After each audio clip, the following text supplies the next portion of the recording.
ரேணிகுண்டா அந்த படத்தோட கதாநாயகன் திரு ஜானி அவர்களா நம்ம இன்னைக்கு சந்திக்க போறோம்.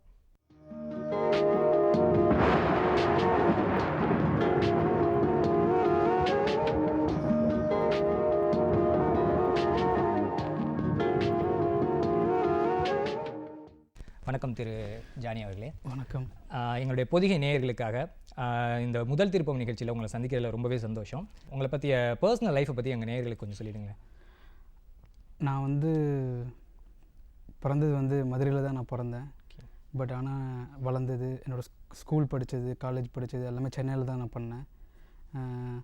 என்னோடய ஸ்கூல் நான் கிரசன்ட் ஸ்கூலில் பண்ணேன். காலேஜ் லைலா காலேஜில் பண்ணேன். செகண்ட் இயரில் டிஸ்கண்டினியூ பண்ணிட்டு தான் நான் நடிக்க வந்திருக்கேன். எங்கள் அப்பா நீங்கள் சொன்ன மாதிரி ஏற்கனவே ஃபிலிம் ப்ரொடியூசர்.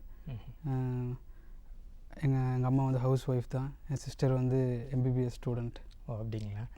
சரி, அதாவது இப்போ நீங்கள் சொன்னீங்க உங்கள் சிஸ்டர் எம்பிபிஎஸ் படிச்சிருக்காங்க. அப்படி இருக்கிற ஃபேமிலியில் உங்களை எப்படி இந்த சினிமா ஃபீல்டுக்குள்ளே நீங்கள் வர விட்டாங்க உங்கள் ஃபாதர்? இல்லை, எங்கள் அப்பாவுக்கு என்னை சினிமாவில் கொண்டு வரணுன்றது நான் சின்ன வயசில் இருக்கும்போது அவங்களுக்கு இஷ்டம் கிடையாது. அதனால் என்னை எந்த சினிமா நபர்கள்ட்டையோ இல்லை சினிமா ஷூட்டிங்க்கோ என்னை அழைச்சி போக மாட்டாங்க.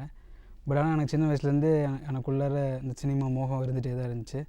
பட் ஆனால் எங்கள் அப்பா என்ன சொல்கிறாங்களோ அதுதான் நான் கேட்கணும் அப்படின்ற மாதிரி இருந்தேன். எங்கள் அப்பா என்னையும் எம்பிபிஎஸ் படிக்க வைக்கணும் அப்படின்ற மாதிரி ஒரு ஐடியா வச்சுருந்தாங்க. நானும் அதை தான் ஃபாலோ பண்ணிட்டு போயிட்டு இருந்தேன், என்ன நடக்குதோ அப்படின்ட்டு. பட்டு சில காரணங்களால் எம்பிபிஎஸ் போக முடியாமல் 1 இயர் கழித்து தான் போக முடியுன்ற ஒரு சுச்சுவேஷன் வந்தப்போ என்ன பண்ணுற அப்படின்னு கேட்டோன்னா, நான் வேணால் லைலா காலேஜில் ஏதாவது கோர்ஸ் பண்ணிட்டுருக்கேன், அடுத்த வருஷம் போகிறேன் அப்படின்னு சொன்னேன். பட் லைலா காலேஜில் நான் கோர்ஸ் பண்ணிகிட்டு இருக்கும்போது தான் ஒரு ஸ்ட்ராங்கான ஒரு டிசிஷன் எடுத்தேன். எப்படியும் போராடி அப்பாட்ட சொல்லி நம்ம சினிமா தான் நான் போகணும். சினிமா ஃபீல்டில் நீங்கள் அதாவது இப்போ என்ன டிபார்ட்மெண்ட் நீங்கள் ஃபர்ஸ்ட்டு சூஸ் பண்ணீங்க சினிமாலேயே? இப்போ ஃபஸ்ட்டு எடுத்தோடனே கதாநாயகன் ஆகணும்னு ஆசை இருந்ததா? இல்லை, எனக்கு சின்ன வயசுலேருந்து நடிக்கணும்னு ஆசை தான். பட் நடிக்கணும்னு எதாவது நடித்து நம்ம தோற்றுறக்கூடாது அப்படின்ற மாதிரி ஒரு ஐடியா இருந்துச்சு. அப்படி நம்ம ஜெயிக்கணும்னா அது கரெக்டான விஷயங்கள்லாம் தேவை அப்படின்ட்டு இருந்துச்சு. அப்படின்னும் போது நான் எங்கள் அப்பாட்ட கேட்டது என்னை ஒரு அசிஸ்டன்ட் டைரக்டராக ஜாயின் பண்ணி விடுங்க, நான் போய் பார்த்து தெரிஞ்சுக்கிறேன் எப்படி எல்லாம் நடக்குது, இந்த சினிமாவுக்கு எப்படி நான் அடாப்ட் பண்ணிக்கிறது அப்படின்னு சொல்லி கேட்டிருந்தேன். அசிஸ்டன்ட் டைரக்டராக தான் நடிக்கணும் அப்படின்னு சொல்லி கேட்கல, அசிஸ்டன்ட் டைரக்டர் ஆகணும் அப்படின்னு சொல்லி கேட்டேன். அப்போது கூட ஹிந்தியில் கஜினி படம்லாம் பண்ணிட்டு இருந்தார், அதில் போய் ஜாயின் பண்ணணும் அப்படின்ற மாதிரி ஒரு ஐடியா இருந்துச்சு. அதை பற்றி பேசிகிட்டு இருக்கும் போதே கேட்டாங்க, டைரக்டர் ஆகிட்டு என்ன பண்ணுவேன் அப்படின்னோடனே, இந்த மாதிரி டைரக்டர் ஆகிட்டு நான் அதுக்கப்புறமா நடிப்பேன் அப்படின்னு சொல்லி கேட்டேன். நடிப்பியா?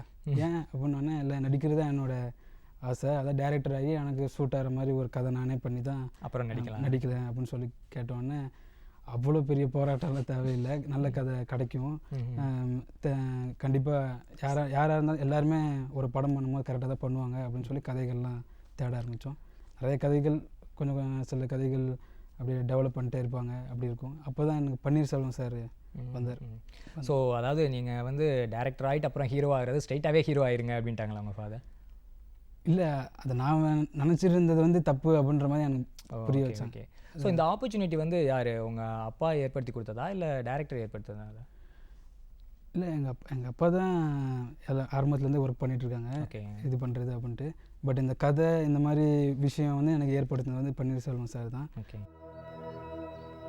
ஓ pillar, caterpillar, lazy boys, naughty girls, sing a song, sing a bong. இப்போது அதாவது பழைய காலத்துலலாம் பார்த்தீங்கன்னா பெரிய பெரிய ஹீரோஸ்லாம் என்ன பண்ணுவாங்க, சினிமாவுக்கு வர்றதுன்னா கத்திச்சண்டை தெரியும், குதிரை ஏற்றம் தெரியும், சிலம்பாட்டம் தெரியும், டான்ஸு, ஃபைட், இது மாதிரி நிறைய விஷயங்கள் கற்றுட்டு வராங்க. இப்போ நீங்கள் ஆஸ் எ நியூ ஹீரோவா நீங்கள் என்னென்ன விஷயங்கள் கற்றுட்டிங்களா? அதாவது புதுசாக உங்களை தயார்படுத்திட்டு ஏதாவது வந்தீங்களா, இல்லை அதுக்கப்புறமா நீங்கள் ஏதாவது ட்ரெயின் பண்ணிக்கிட்டீங்களா? இல்லை, நான் அந்த சினிமாக்காக கண்டிப்பாக நான் எதுவுமே ட்ரெயின் பண்ணிக்கல, கற்றுக்கல. வெறும் ஆசையோடு தான் அந்த சினிமாக்குள்ளே நான் வந்திருக்கேன். பட்டு நிறைய பார்ப்பேன், அப்சர்வ் பண்ணுவேன், மற்றவங்க பண்ண விஷயம், நுணுக்கங்கள், அந்த மாதிரி விஷயம்லாம் பார்ப்பேன். மற்றபடி எங்கள் டைரக்டருமே அதான் சொல்லுவார், அந்த ஸ்பாட்டில் டைரக்டர் என்ன சொல்கிறாரோ அதை கவனித்து கேட்டு அதை பண்ணாலே போதும், நல்ல நடிக்கும் அப்படின்ட்டு. பட் ஆனால் அதை கற்றுக்காமல் உள்ளே வரதை நியாயப்படுத்த விரும்பலை. ஓகே. நான் கண்டிப்பாக எல்லாமே ஸோ அதுக்கான முயற்சிகள்லாம் இப்போ எடுக்க ஆரம்பிச்சிட்டேன். ஆமாம். இப்போ என்னென்ன விஷயங்கள் கற்றுட்ருக்கீங்க? ஃபைட் கிளாஸ்லாம் போயிட்டுருக்கு. ஃபைட் கிளாஸ், டான்ஸு, அதுக்கெல்லாம் அதில் எல்லாம் இப்போ உங்களோட ப்ரிப்பரேஷன் ஸ்டார்ட் ஆகிடுச்சு இப்போ? ஸ்டார்ட் ஆகிடுச்சு. ஓகே. ஸோ இப்போ நம்ம ரேணிகுண்டா படத்தை பற்றி பேசுவோம். அதாவது இந்த படம் பார்த்தீங்கன்னா இப்போ நிறைய புது ஹீரோஸ் எல்லாம் இப்போ நிறைய படம் நடிச்சிட்டு இருக்காங்க. அந்த வகையில் பார்த்தீங்கன்னா எவ்வளவோ பெரிய ஹீரோக்கெல்லாம் நடித்தாலுமே இந்த புது ஹீரோ வச்சு நடிக்கிற படங்கள்